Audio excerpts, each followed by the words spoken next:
Sharon Tate, a decorated Air Force veteran, now finds herself living on the streets after a series of tragic events. One evening, as she searches for shelter from the cold, two corrupt officers, Daniels and Briggs, approach her under the pretense of a routine check.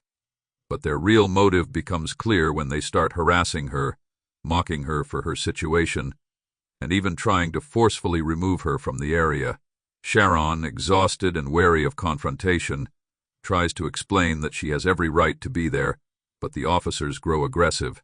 They accuse her of loitering, resist her attempts to clarify, and eventually escalate the situation to physical force. As they attempt to arrest her, Sharon, with quiet confidence, asks for one phone call. Smirking, Officer Briggs hands her the phone, expecting her to call a shelter or plead for help. Instead, she dials a number and simply says, "Commander, it's me. I need you." A tense silence follows. The officers exchange confused glances, but within minutes, everything changes. A convoy of military vehicles marked with official insignias pulls up.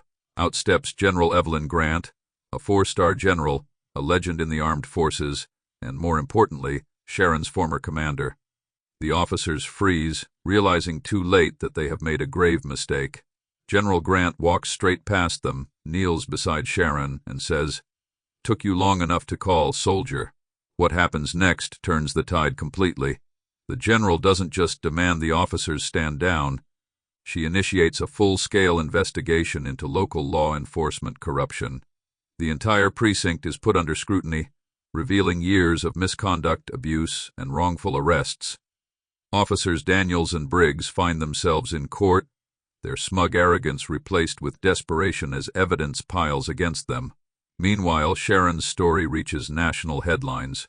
People rally behind her, not just as a homeless woman who suffered injustice, but as a veteran, a hero who had been cast aside. Donations flood in, helping her rebuild her life, and she takes the opportunity to advocate for homeless veterans, ensuring that no one who served their country is left behind. Her journey from the streets to the courtroom becomes an inspiring movement, and as Sharon stands on stage addressing a crowd at a national veterans conference, she smiles and says, "They tried to silence me, but they forgot one thing: you never abandon a soldier." Justice was served, but more importantly, a system that had turned its back on those who served was finally being held accountable. As Sharon steps off the stage after her speech, a man in a crisp suit approaches her, his expression unreadable. "Miss Tate," he says, extending his hand. "My name is Christopher Langston. I work directly with the Secretary of Veterans Affairs. We need to talk." Sharon hesitates but shakes his hand. "About what?" Langston's eyes flicker with something Sharon can't quite place, admiration maybe or urgency. "About something much bigger than just these two cops. What if I told you that their corruption was just the tip of the iceberg?" Sharon feels a chill run down her spine. "I'd say I already suspected that." Langston nods. "Good. Because what you exposed didn't just take down two officers, it triggered a federal investigation into the mistreatment of veterans nationwide. There's a reason those officers felt comfortable treating you like that. Someone at the top has been looking the other way." Sharon's pulse quickens. "And now they know I'm paying attention." "Exactly." Langston glances over his shoulder, lowering his voice. "We've already uncovered documents, evidence that funding meant for homeless veterans has been siphoned off for years. Facilities that should have been housing people like you were left to rot while officials pocketed millions." Sharon clenches her fists. "So what do we do?" Langston smirks. "We don't do anything. You do. You've already shaken the system.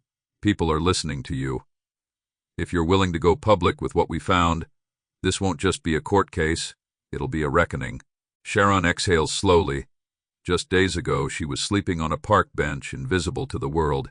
Now, she's being asked to expose one of the biggest scandals in veteran affairs history.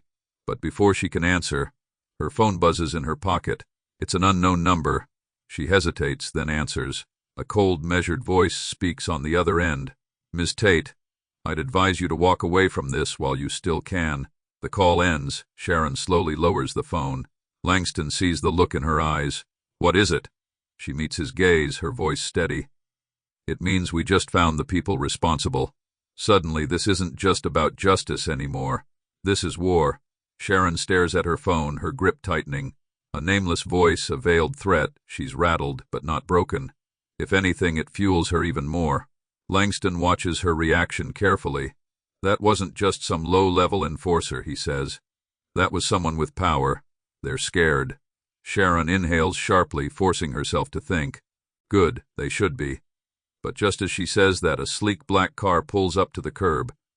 The back window rolls down, revealing an older man with piercing gray eyes and a military posture that commands respect.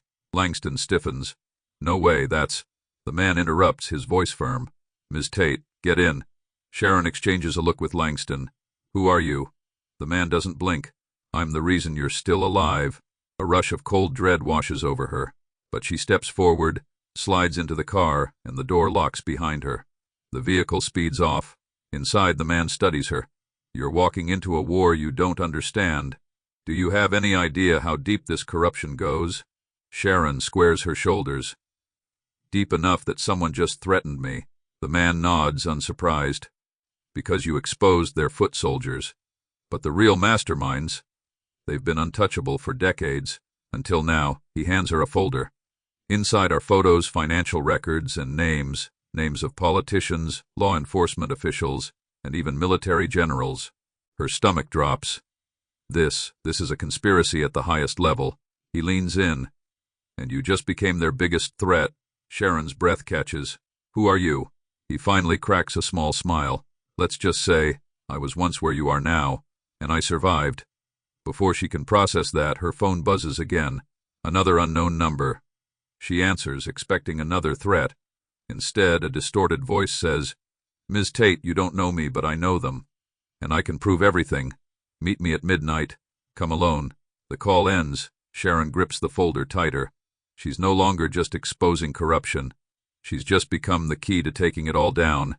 And they'll do anything to stop her. Sharon tightens her grip on the folder, her mind racing. She knows she's past the point of no return. If she backs down now, everything she's uncovered will be buried, along with her. But if she moves forward, she has the power to bring the entire operation crumbling down. The car stops in a dark alley, the only light flickering from a nearby street lamp. The man beside her turns to face her. You have two choices. Walk away and pretend none of this happened, or step into the fire and burn them all down. Sharon exhales slowly, then opens the door. I was never one to run. As she steps out, her phone buzzes again. Another unknown number. She hesitates, then answers. A familiar voice whispers, They know where you are. Before she can respond, tires screech in the distance. Black SUVs turn the corner, their headlights locking onto her like predators spotting prey. Her heartbeat spikes. The man beside her doesn't flinch. Instead, he smirks. Looks like they brought backup. From the shadows, more figures emerge, men and women in suits, standing beside unmarked vehicles. But they aren't with the corrupt cops. They're with him. Sharon watches as the SUVs come to a sudden stop. The doors swing open, but before the corrupt officers can even step out, red laser dots appear on their chests. The man beside Sharon chuckles. You thought I'd let you face this alone? One of the corrupt officers stumbles backward, realizing they've lost control. Wait, we can. A single command crackles through an earpiece. Stand down, the officers freeze. Sharon tilts her head. Looks like someone higher up just decided you're not worth the trouble. One by one, the officers surrender, their power crumbling before her eyes. As they're cuffed and dragged away, the man beside Sharon turns to her. This is just the beginning. The real players are still out there. Sharon nods, her pulse steady now. She tucks the folder under her arm. Then let's go find them. Because this wasn't just about her anymore. This was about every person the system had failed. And she was about to make sure the system would never be the same again. Subscribe to Dark Side of Luna. Because if you think this story was wild, wait until you hear the next 999.